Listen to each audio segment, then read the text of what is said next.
Caught between life and death, a young woman finds herself pulled into a strange battle between men and women. The film starts with Anna having a strange dream about an airplane. She wakes up when her co-worker, Dmitri, taps on her car window and hands her a cup of coffee. He gently scolds her for always sleeping in her car. Anna works in a hotel kitchen. There, an older chef named Max notices she looks tired and stressed, so he pours them both a small glass of vodka to help her feel better. The hotel is busy getting ready for a wedding. The bride, Marcia, and her groom come to check everything. Marcia asks Anna for some help, so Anna takes her to the bathroom. The bride is overwhelmed by stress and needs some time alone to calm down. Anna is also feeling low and troubled. She goes into a closet to hide for a moment. Then the power goes out and she is left alone in the dark. An ice sculpture of a swan stands nearby, and when the rude head waiter demands she carry it out, she accidentally breaks it. Upset and scared, she runs down into the basement. In the darkness, Anna hears a strange voice saying, "Mary Alpha Yankee Delta, Alpha Yankee," over and over. The voice seems to be coming from a lit oven. She opens the oven door and bravely climbs inside. Suddenly, she is no longer in the basement. Instead, she falls into a deep pool of water. When Anna wakes up, she is lying on a beach. A woman who looks just like Marcia is there to pull her out of the waves. Anna is confused and cold. Another woman dressed as a pilot follows her out of the water and tells her they are fighting a war. Marcia helps Anna climb onto her motorbike and drives away quickly, leaving the pilot behind. As they speed off, Anna looks back and sees that someone they can't see has shot the pilot dead. The two women ride together on the motorbike through a dark forest. Soon they reach a dock where a big submarine is waiting. Marcia leads Anna inside the submarine and helps her lie down to rest in one of the small cabins. After some time, Anna wakes up in her bunk bed. Two other women are there, Gert and Bee. They smile and introduce themselves. They take Anna outside to the deck of the submarine. There they all dance together, waving red sparklers in the night. Out on the water, they see a ship burning, flames lighting up the dark sea. People on the burning ship shoot red flares into the sky, trying to call for help. Later, the girls take Anna swimming in the ocean to relax and have fun. When they return, Marcia brings Anna to a shooting range for target practice. She explains that people only end up on this strange coastline when they are dead. Anna doesn't know if she believes her, but she listens. When she picks up a sniper rifle and takes aim, she is a natural. She hits a faraway dummy head with a perfect shot. Marcia then uses the radio to send out a fake SOS message, pretending their submarine needs help. A man's voice answers, offering to rescue them.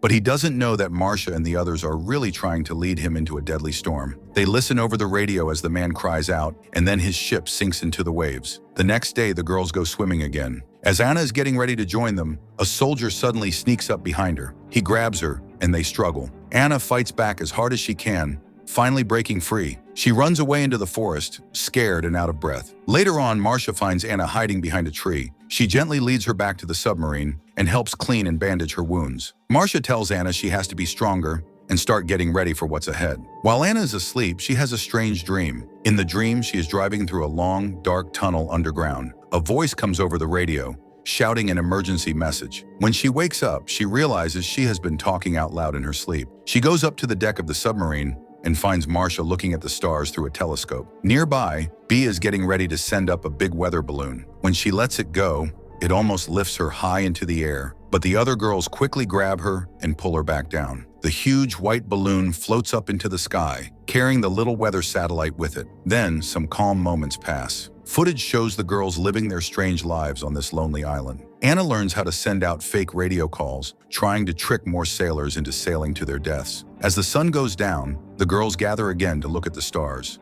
But suddenly shots ring out from somewhere they can't see. Bullets hit all around them, making loud, sharp sounds. The girls duck behind cover. Anna takes a rifle and fires back, managing to stop the enemy. The next day, they walk along the coast and find the body of the man Anna shot. They search his pockets and take whatever they can use. Marcia tells the others that they are going hunting again. In the forest, they come across a man lying on his back. To Anna's shock, it is the same man who used to be the groom at the wedding she was working before all this started. He is badly hurt and dying. He looks up at Anna with tears in his eyes and asks them to please tell his wife that he loves her. Marcia's face grows cold. She says she doesn't believe he really loved his wife. Maybe, she says, his wife is better off without him. Without showing any pity, she opens his pack, takes out a knife, and cuts his throat. Later on, the girls are resting in the woods. Anna sits next to Gert and talks about how she ended up here. She tells Gert that she climbed through an oven to get to this place. Gert says a lot of people have come through ovens too, but when Anna asks how Gert got here, Gert doesn't answer. They also don't talk about how Bee arrived. Soon they start to doze off. In her dream, Anna is back in her car, parked deep inside the tunnel. But she wakes up suddenly when she feels a man's hands around her throat trying to choke her. In a flash, all the girls jump on him. They pull out their pistols and hold them against his head. When they see he has no weapon,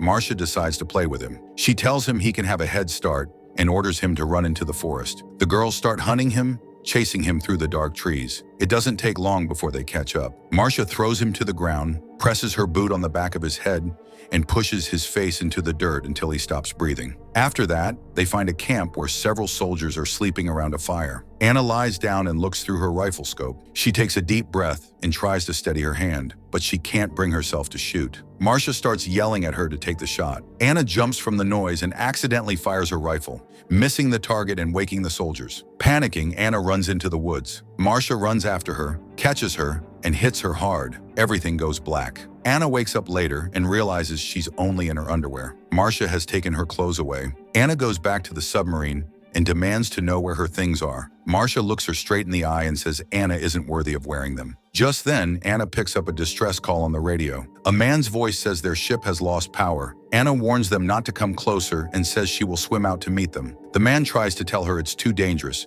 but he promises he will return for them. Suddenly, Gert comes running to say that soldiers have captured B in the woods. Anna picks up her rifle, gets into position, and looks through the scope. This time, she doesn't hesitate. She fires twice, hitting her targets and saving B. Afterward, Gert figures out the truth. Marcia had sent B into the woods alone on purpose. She wanted to force Anna into a situation where she would have no choice but to pull the trigger, and it worked. While moving through the woods, Anna comes across a man hanging by his parachute, stuck up in a tree. He is a military photographer. She lifts her rifle and shoots the straps so he falls safely to the ground. The photographer thanks her and leads her through the forest to a camp where a group of soldiers are shaving and getting dressed. Anna crouches down, takes aim, and prepares to fire at them. But before she can shoot, the noise of airplanes fills the sky. Bombs start falling all around them. Anna and the photographer run as fast as they can as explosions shake the trees. A blast knocks Anna off her feet and everything goes black. When she wakes up, she is lying at the edge of a wide field.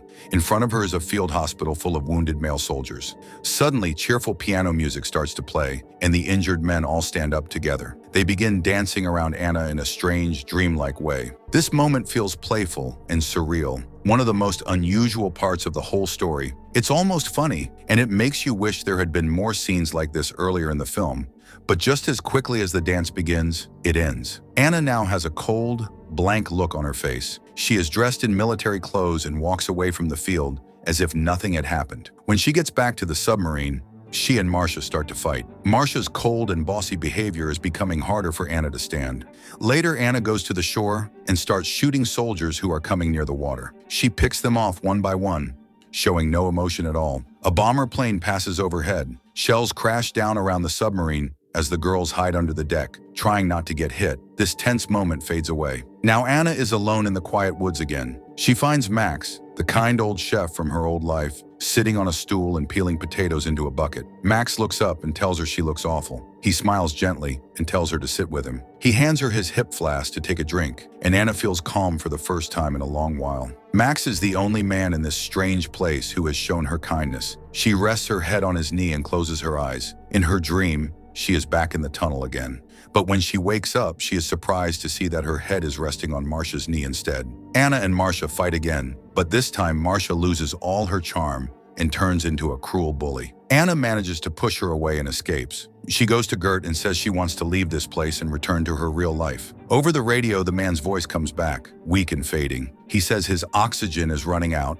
and he can't save her. Anna realizes it's Dmitri, the man she knew before. She gently tells him to sleep to save what air he has left. Anna tells Gert she remembers everything about who she was. Gert agrees to help her escape, but says they'll need help. Anna rides a motorbike into the woods and finds June, an older mechanic working on an engine. Anna explains she wants to leave. June warns her that if she goes, all the girls here will disappear because this world only exists if she stays. Anna goes back to the submarine, deciding she won't leave after all. The girls tell her she shouldn't stay just for them. Anna wonders if she can bring them back to her real life, but they say it's too late for that. They lead her into a room she hasn't seen before, full of flashing dials and switches. Suddenly, the scene shifts underwater, where two groups of women float in slow motion. It's a pretty but random moment that doesn't really move the story forward. The girls then come up with a plan to help Anna escape. June arrives to join them. Later, they play catch together while Marcia watches with jealousy. She snatches the ball away and yells at them, upset that Anna wants to leave them behind. Her anger turns to sadness, and she begs Anna to stay, but Anna has already decided. That night, alarms blare and red lights flash as Anna prepares to go. Everyone gets into position. Gert at the submarine controls, June watching the tides, and Bee in the plane tracking the approaching storm. Anna dives into the ocean, but the strong current pulls her down. She sinks and loses consciousness. On the radio, Marcia calls out to her, telling her to wake up. Somehow, Anna hears her voice underwater and starts swimming back to the surface. As Anna swims away, water floods into the submarine, and everything begins to collapse as her fantasy world disappears. She reaches the submerged Dmitri and pulls him up. Suddenly, Anna is back in the real world. The wedding she was working has started. She steps onto the stage as a disco ball sends bright lights dancing around her. Her hair lifts slightly as if in a breeze. She takes a deep breath, and the screen goes black.